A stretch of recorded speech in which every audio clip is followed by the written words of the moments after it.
Okay, Unit 3 Study Guide, questions 25 and 26. A factory sells a tool set for $50 each. The cost to make one tool set is $30. In addition to the cost of making tool sets, okay, just a second, important information. Okay, they sell it for $50 each. The cost to make one tool set is $30.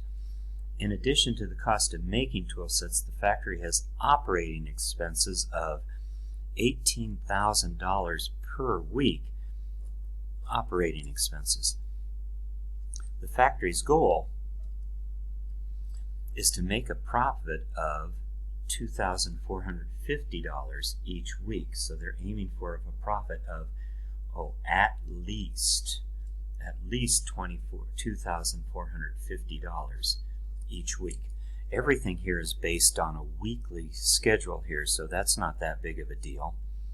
Which inequality represents the number of tool sets, X, that needs to be sold each week for the factory to make this goal? And then the second question, how many tool sets must the factory sell to make its weekly goal?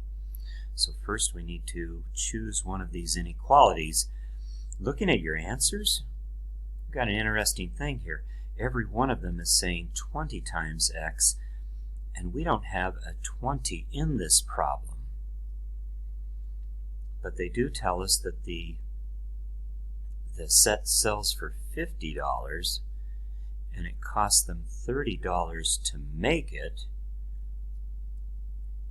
50 minus 30, that would give us the 20. What would that be? That would be what they sell it for minus their expenses to make it.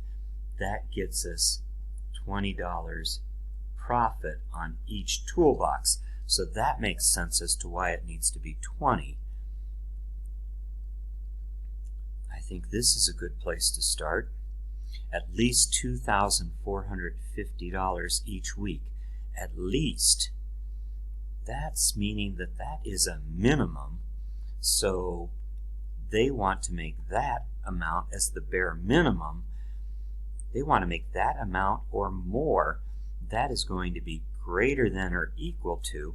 So right away for our answer, we can rule out these two inequalities because it's not going to be a less than or equal to. At least is going to be greater than or equal to.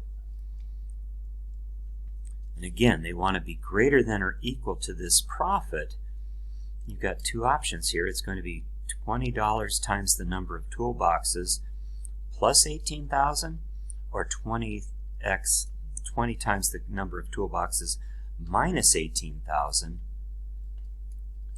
That 18,000 is an expense. It's an amount they have to pay out every week.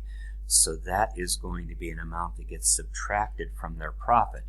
So which inequality is correct? This is the correct one.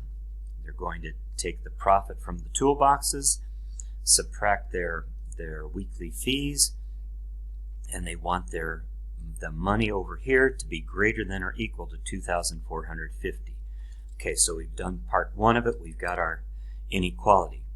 Part two, we need to decide which of these is the correct answer. How many toolboxes do they need to sell each week? The way you do that is you're going to need to solve that inequality. So let me move down here and try and solve it in this space. 20x minus 18,000 is greater than or equal to 2,450. So again, to solve the inequality, first thing you would do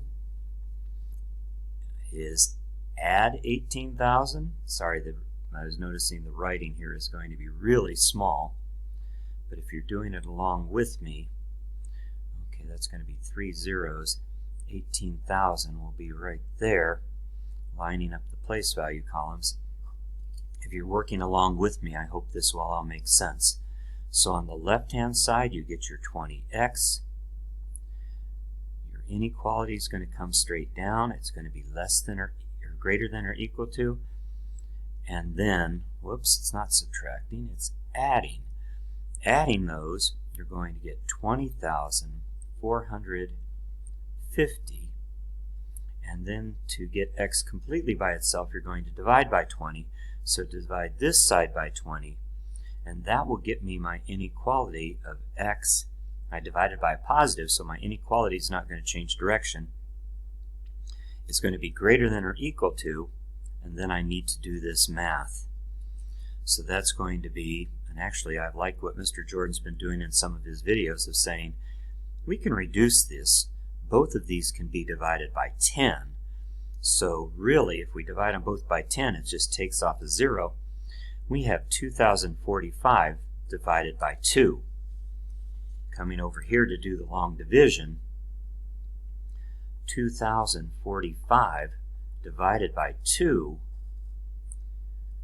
2 would go into 2 once. That'd be 2. Subtract, you get a 0. Bring down a 0.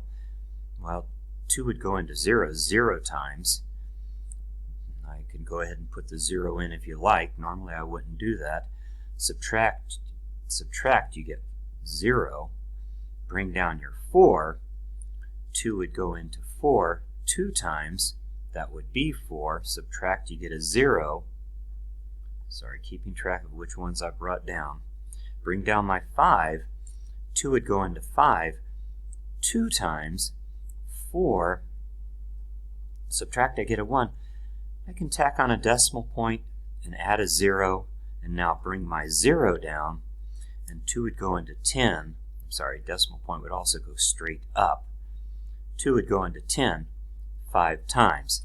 So they need to sell 1,022 and 5/10, or half of another tool chest, to have it exactly be equal to this 2,450. But their goal is to be at that amount or less. If they sell this amount, they're a half of a toolbox short of making their weekly goal. They need to sell the 1,023. We would have to sell a whole nother toolbox. So that is our answer to the second part of the question. All right, number 26. Madison wants to ride her bicycle more than 80 miles each week. More than would be greater than 80, which right away then eliminates these two possible answers, because we want her weekly mileage to be over 80. She's already ridden 18 miles. Which inequality could be used to determine the mean number of miles, m? So m is going to be